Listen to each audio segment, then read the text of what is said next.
Hey goddesses, it's Deanna here, and I hope that you're having an amazing day.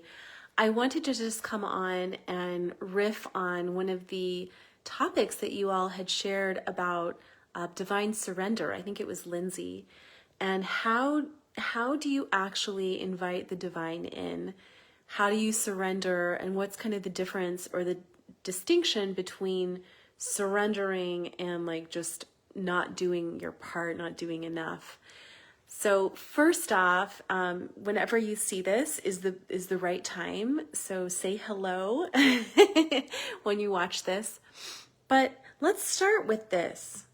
First, the very question of how can I invite the divine in speaks to, speaks to like the fact that you already have it within you. You already have that natural inclination to receive support.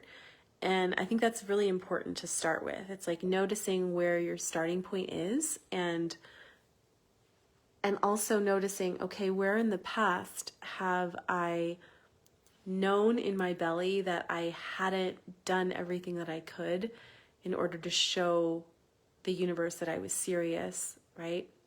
And really forgiving yourself for those times. I'll just give you a practical example. So this was in, I think, 2013. My friend and I were thinking about writing a book. At this point, it was just kind of a pipe dream. We were keeping a Google Doc, writing stories in it whenever we thought of it, which was not often. And we kept saying, oh, we should write a book with all these dating stories. It would be great. But really, right? Like we hadn't fully committed to that dream, to that desire, to that sense. Okay, like we're already decided that it's happening. We hadn't gotten there yet. And it was another couple of years, another at least 2 years. And I remember distinctly being in Echo Coffee Shop in Scottsdale, Arizona, and looking across from my friend and saying, you know what, enough with the bullshit. It's time for us to put this book out into the world. Like now. Like no more fucking around. And she could tell, like my whole demeanor was like fully committed. I'm like, we need to get out of our own way and do this. And we actually came up with a writing schedule and some deadlines. And I'm like, by the end of this week, I want to see X number of stories in that Google Doc. What happened next astonished us both. So within 2 or 3 weeks, I think, of us finishing the Google Doc, and it was kind of, it was a mess. It was a compilation of different stories. There was no real order to them. She connected with a publishing friend, and we submitted the manuscript. And within that time, he decided to move forward. And we had a contract, and we had an editor, and the whole thing came together in 2 or 3 weeks. After years, right, of us just kind of saying we wanted it, but not really fully committing.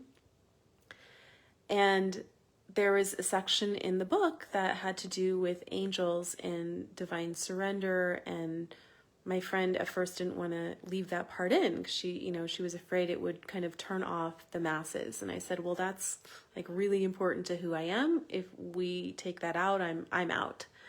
And so we took a chance and sent it to the publisher. And he said that chapter was one of the main reasons that he was drawn to publish the book, right? So that, in a sense, I was setting my boundary. I'm like, no, this is what I'm available for. This is what I'm not. And then the universe was like, okay, it's going to happen. It's going to happen fast. And it wasn't about us. It was about all the women and the men, right, that were supposed to read our book. And that's how the Dating Mirror Trust Again, Love Again came about. So I wanted to give that example because divine surrender, right, for us in that example meant first making a full body decision. This is truly what I desire. And it's not coming from my head. It's not just coming from my heart. It's coming from this deep, full body. Yes, it's happening. So that's the first step, is to decide. Decide that you're all in. Okay? And then 2, is to take the actions that naturally follow that full decision. And they may be actions you do not want to take. They may not always feel good, but when you do them, right, it gives you energy. When you take those steps, you feel a little bit more courageous, a little bit more in your power. And those incremental baby steps are showing the universe, but more the universe showing yourself that you mean business. Now, I also want to give you tips on like what you can do to invite, right? Invite that higher presence in. So one of the things that I suggest to my private clients is to have a worry box, right? I'll show you guys mine.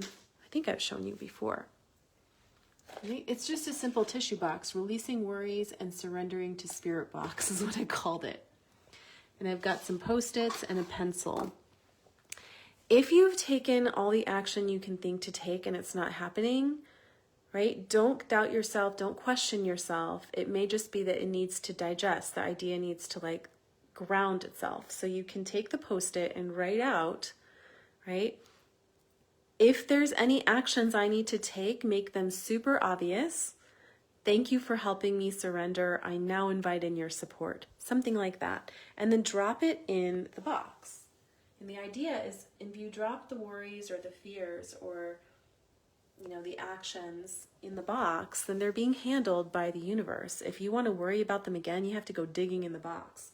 And I don't know about you, but throughout that whole process, I had so many fears come up. I had so much shit come up. So I was writing like every day, sometimes multiple Post-its a day, and I didn't want to have to go fishing for it. So it was a mental reminder for me, let go.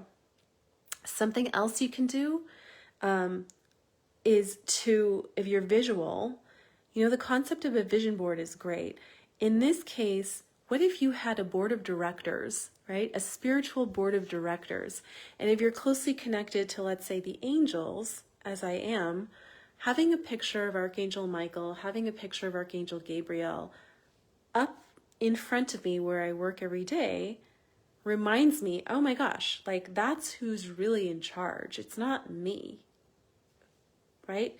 I'm just the conduit through which their message comes through.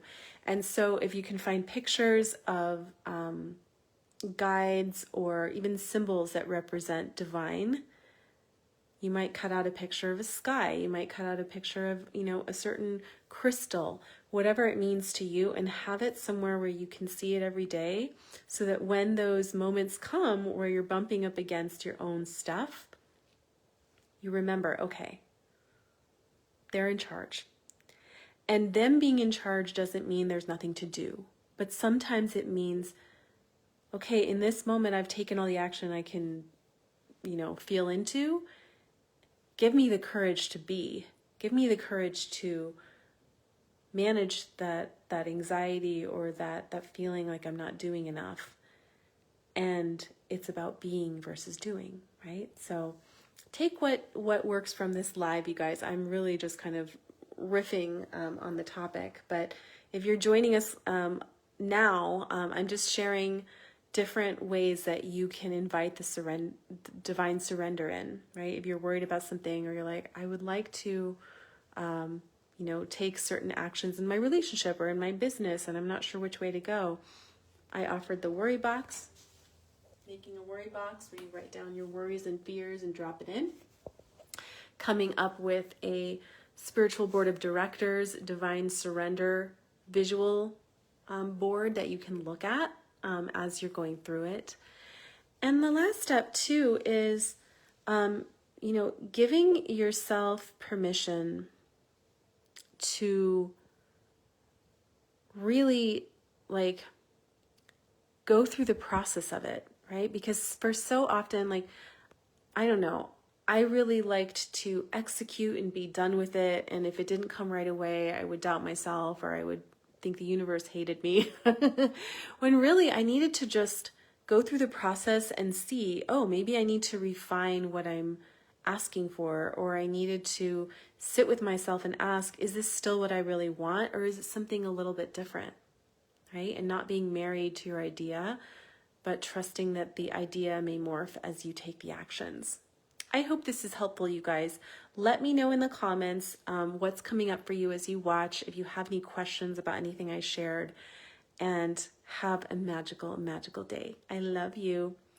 If you are looking for a sacred space to play with this energy of surrender, I hope that you sign up for Winter Magic, the virtual retreat I'm hosting for the winter solstice on December 21st. I've got a handful of spots left.